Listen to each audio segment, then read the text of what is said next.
દરેક વ્યક્તિના જીવન અને જુદા જુદા ક્ષેત્રોમાં ગ્રહોની સ્થિતિ અને ગ્રહો દ્વારા બનતા યોગ ખૂબ જ અસર કરે છે. તેથી જ આપણા જીવનમાં ગ્રહોનું ખૂબ મહત્વ છે. આ ગ્રહોના પ્રભાવના કારણે જીવનમાં ઉતાર ચઢાવ આવે છે. ઘણી વખત ગ્રહ દોષના કારણે વ્યક્તિના જીવનમાં સમસ્યાઓ વધી જાય છે.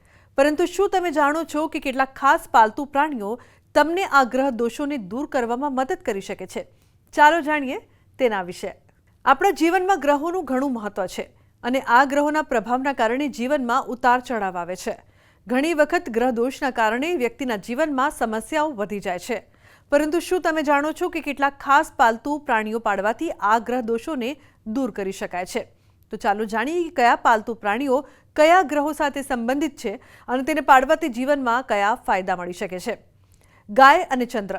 ગાયને ચંદ્રનું પ્રતીક માનવામાં આવે છે. જો તમારા જીવનમાં માનસિક શાંતિનો અભાવ હોય તો ઘરમાં ગાય રાખવાથી ફાયદો થઈ શકે છે.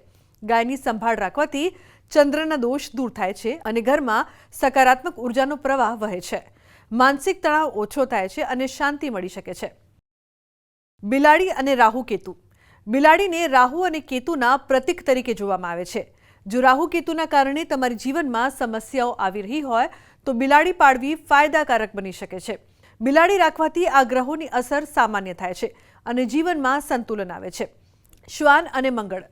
શ્વાન મંગળ ગ્રહનું પ્રતીક છે. જો તમારા જીવનમાં સાહસ અને ઉત્સાહનો અભાવ છે તો તમારે શ્વાન પાળવો જોઈએ.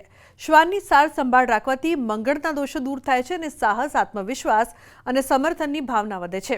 શ્વાન ઘર પર આવનારી સમસ્યાઓને પણ દૂર કરે છે. હરણ અને બુધ. હરણ એ બુધ ગ્રહનું પ્રતીક છે.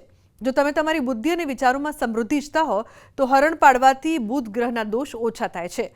આ પ્રાણી વ્યક્તિના વિચારશીલતા અને બૌદ્ધિક વિકાસમાં મદદ કરે છે. ખાસ કરીને એવા લોકો માટે જેમની વિચારસરણીમાં ગતિનો અભાવ હોય.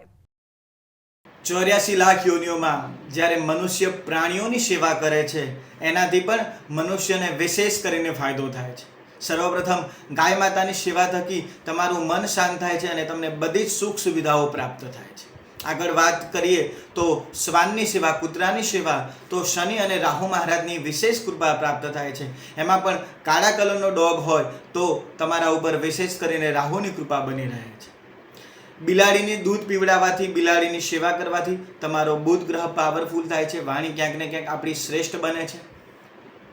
અશ્વની સેવા કરવાથી તમારો સૂર્ય એટલે કહેવાય કે ભગવાન સૂર્યની કૃપા તમારા ઉપર વિશેષ બની રહે છે. જ્ઞાન આપનાર ગુરુ, હાથીની સેવા કરવાની છે. ગજરાજની સેવા કરવાથી તમારા ઉપર ગુરુની કૃપા વિશેષ કરીને બની રહે છે. જ્યારે બકરી અને ઘેટાની સેવા થકી પણ ક્યાંક ને ક્યાંક તમારા મંગળ ગ્રહની કૃપા તમારા ઉપર વિશેષ કરીને ઉતરે છે. તો આજના મારા આ અહેવાલમાં બસ આટલું. ફરી મળીશું એક નવી અને મહત્વપૂર્ણ જાણકારીની સાથે. પરંતુ આ વિડીયોને આપ ખાસ લાઈક કરજો અને વધુમાં વધુ શેર પણ કરજો. નમસ્કાર.